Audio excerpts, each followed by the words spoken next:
ऋषिकेश के एक posh resort में रिसेप्शनिस्ट का काम करने वाली 19 साल की लड़की अंकिता भंडारी 19 सितंबर 2022 को अचानक से गायब हो जाती है। उसकी नौकरी लग गई एज अ रिसेप्शनिस्ट, लेकिन उसे ये नहीं पता था कि वो मौत के जाल में कदम रख रही है। चिला नहर के पास इनका झगड़ा होता है। अंकिता अपनी इज्जत पर अड़िग रही और गुस्से में पुलकित ने उसे बहती हुई नहर में धक्का दे दिया। मई 2025 में कोर्ट ने तीनों आरोपियों को उम्र कैद की सजा सुनाई, लेकिन क्या ये काफी है? अंकिता के माता पिता चाहते थे कि गुनहगारों को फांसी की सजा हो। ऋषिकेश के एक पॉश रिसोर्ट में रिसेप्शनिस्ट का काम करने वाली 19 साल की लड़की अंकिता भंडारी 19 सितंबर 2022 को अचानक से गायब हो जाती है और कुछ दिन के बाद उसकी लाश चिला नहर से मिलती है। सबको लगा कि शायद ये एक हादसा है, लेकिन सच्चाई उससे कहीं ज्यादा खतरनाक थी। अंकिता को मारा गया था और मारने वाला कोई बाहर का नहीं बल्कि उसी रिसोर्ट का मालिक पुलकित आर्या था। लेकिन क्यों? क्या था वो एक्स्ट्रा सर्विस का सच और कौन थे वो वीआईपी? आज की वीडियो में हम इस केस की हर एक कड़ी को जोड़ेंगे। अंकिता गहरवाल की रहने वाली एक होनहार लड़की थी।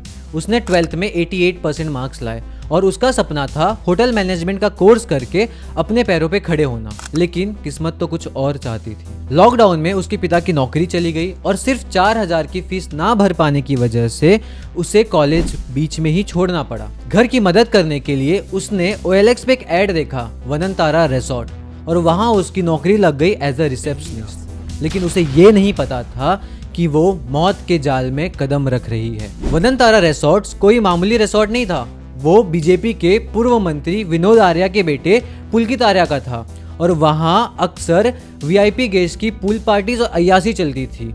अंकिता ने ज्वाइन किया ही था कि पहली रात ही एक गेस्ट से उसके साथ बदतमीजी हो जाती है और जब उसने पुलकित को शिकायत की तो पुलकित ने उसे प्रोटेक्ट करने की बजाय उसका रूम अपने पास शिफ्ट करा लिया।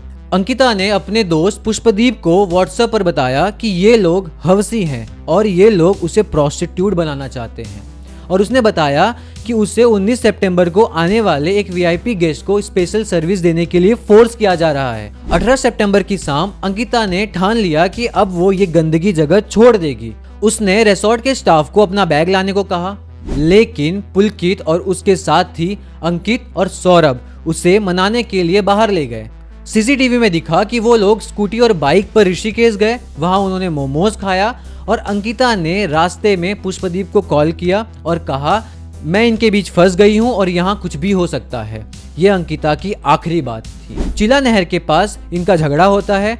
अंकिता अपनी इज्जत पर अड़िग रही और गुस्से में पुलकित ने उसे बहती हुई नहर में धक्का दे दिया। वापस आकर उन्होंने ऐसा दिखाया कि अंकिता अपने रूम से गायब हो गई है। अंकिता के पिता भटकते रहे, लेकिन पुलिस ने FIR तक लिखने में देर कर दी और जब तक पब्लिक का गुस्सा नहीं फूटा कोई एक्शन नहीं हुआ।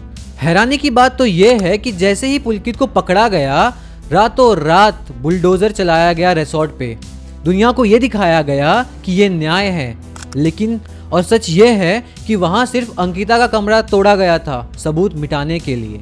2 साल के लड़ाई के बाद मई 2025 में कोर्ट ने तीनों आरोपियों को उम्र कैद की सजा सुनाई, लेकिन क्या ये काफी है? अंकिता के माता पिता चाहते थे कि गुनहगारों को फांसी की सजा हो। सजा तो मिल गई है, लेकिन सवाल आज भी यही है कि वो वीआईपी कौन था जिसके लिए ये सब हुआ है? क्या गरीब होना ही अंकिता का सबसे बड़ा गुनाह था? अंकिता चली गई, लेकिन उसका केस हमें ये याद दिलाता है कि सिस्टम आज भी ताकतवर लोगों के इशारे पे चलता है। आपको क्या लगता है कि क्या इंसाफ पूरा हुआ है? कमेंट में जरूर बताइए। वीडियो को लाइक करिए और शेयर करिए ताकि अंकिता की कहानी भुलाई ना जा सके।